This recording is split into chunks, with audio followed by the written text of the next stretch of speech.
Hello, mortals. I am the Empress of the Sith. No, wait a minute.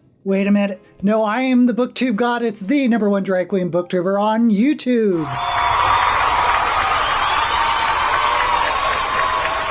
When Eric of Break Even Books announced he was doing a Star Wars themed readathon, I could not resist joining in. And of course, I decided to join the dark side. Now, this readathon has two versions, the dark side and the light side, and there are 5 prompts for each side. But you can substitute any of these prompts with a neutral prompt. By the way, I am a huge Star Wars fan. I saw Star Wars in its first theatrical release in 1978. Now it is called Episode 4, A New Hope, but back then it was just Star Wars and it was a game changer. And I've seen every Star Wars movie in the theater ever since. My favorite is The Empire Strikes Back, and no offense, but nothing can beat the original trilogy. And if you're a Star Wars fan, give this video a thumbs up and subscribe to my channel. Anyway, I can talk about Star Wars forever. And yes, I read the first Star Wars novel, Splinter of the Mind's Eye by Ellen Dean Foster, which I liked at the time, but maybe because I was just hungry for everything Star Wars. So let's get into the prompts. The first prompt is Rule of 2, which refers to there being only one master and one apprentice on the dark side at any given time. And can I just say, I always thought this was a stupid design system or just plain bad world building. In the entire universe, there can only be 2 people who can use the dark side of the Force.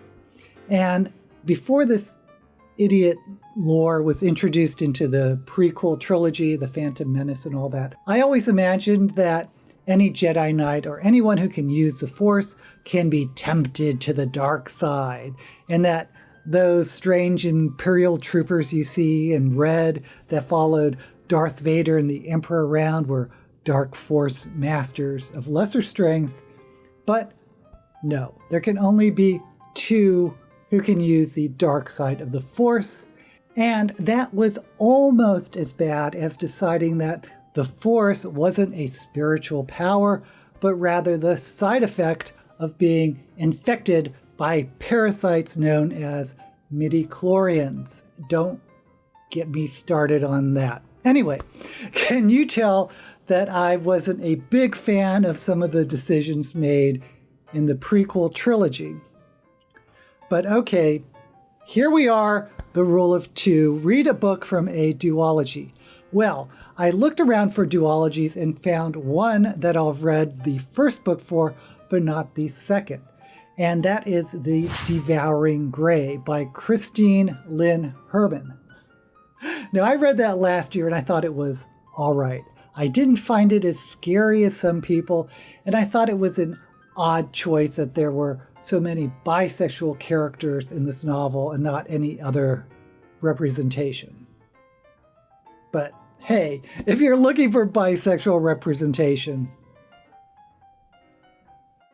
Now, I did like the world building and I liked the story about a town with a secret. The secret being that 4 families have superpowers, and those families are guardians of a prison holding a great evil which exists in another dimension. But the families through the generations have gotten somewhat corrupt and there's infighting, and the evil is escaping the prison. And people are dying, and the main character is a girl named Violet Saunders, who is one of the family members with the powers, but she doesn't know it because her mother moved out of the town, and everyone who moves out forgets all the supernatural stuff happening in town. But when the mother moves back, Violet is plunged straight into things. Okay, like I said, I thought it was a decent young adult horror, and the sequel is out, The Deck of Omens, and this is listed as a duology, so I'm expecting a conclusion, and I'm curious what happens next. The next prompt is Lightning! Lightning!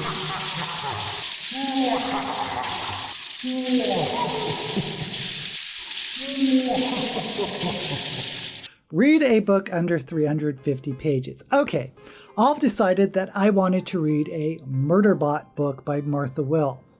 And I like this author, and I've been hearing a lot about these novellas since I've been looking at the Nebula and Hugo Awards. So I'm going to pick up the first book. It's a novella, All Systems Red. And it's about an android who is a murderbot, an android that kills. According to the blurb, it is actually a security droid who has freed itself from some of its constraints and just wants to be left alone. I just want to be left alone. I can appreciate that sentiment. But the robot or android is assigned to a scientific mission on a distant planet and mysteries unfold. And I'm kind of excited about reading this one since I've been hearing so much about Murderbot. The next prompt is Force Vision Manipulation.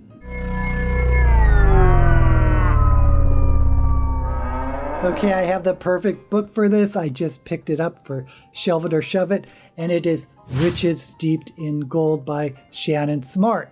From what I can tell, there is both politics and royalty in this book. It is a Jamaican-inspired story about an evil queen. At least I think she's evil. Well, she murders her daughters for power, so I think it's safe to say she's evil. But one of her daughters, Jasmine, has decided that she's not going to be used for her mother's gain and allies with one of her mother's enemies who is imprisoned. So yeah, I'm really looking forward to reading this YA fantasy, which I believe is Shannon Smart's debut novel. The next prompt is Seduction, read a romance book. I hate romance. Maybe I shouldn't say that. I actually like books with romance subplots, but I haven't found a book where the main plot is a romance that I've liked. So I'm not even going to try. I'm just going to take a neutral prompt and let's see, Midichlorians, my favorite. Read a middle grade book. Okay, I'm going to go with Race to the Sun by Rebecca Roanhorse. Now, I've been wanting to read this author, but I was waiting for the sequel to Black Sun to come out before I read both of those adult science fiction or fantasy books at the same time. But she has written a middle grade book, so I'll check her out with Race to the Sun, which is a Rick Riordan Presents imprint which specializes in middle grade fantasies of underrepresented voices. So this novel is about a 7th grade girl of Navajo descent who can see monsters that no one else can see, or rather, everyone else sees normal looking people. The final prompt is Corrupted. Read a book with a black cover. Why has it got to be black? Okay. I've been wanting to read Legendborn by Tracy Deonn since I've been hearing so many glowing reviews about it, and it has a black person on the cover. Does that count? The cover is mostly dark, so let's go with Legendborn, which is apparently about a teenage girl who discovers a secret society that hunts dark creatures. So it's giving me a lot of Shadowhunter vibes, but it also ties in with King Arthur and Merlin and other Arthurian legends. That's my Dark Force Readathon. Which of these books have you read or do you want to read? Let me know down in the comments. Until we meet again, may all the books you read be blessed.